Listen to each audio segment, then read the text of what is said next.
মামলাটা তাহলে কেন করলেন?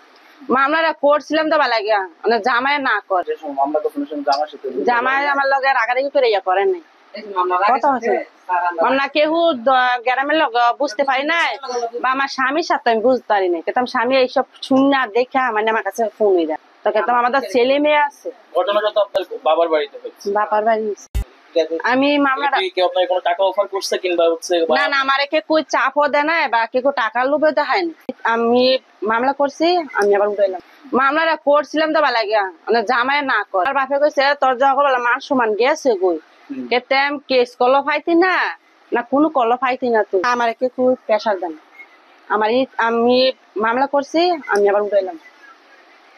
আপনি উঠাই বলবেন? হ্যাঁ কেন বলবেন? আমি 10 জনে ভালো চাই। এটা তো 10 জন সে আপনার ক্ষতি করে গেছে আপনি তার ভালো চান মামলা কেন উঠবে? মামলা করার পর মামলা কেন উঠবে?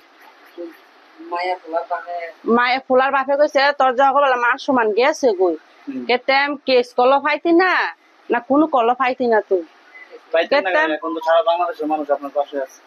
পাশে তো আছে ঠিক আছে মানছি কেতেম বাইরে আমি 10 জনে ঘটনা সত্যি হতে অবশ্যই আপনি যদি বিচার চাওয়া উচিত তাহলে কি মামলা করার সময় কেউ জোর জোর না তাহলে আপনার মামলাটা কেন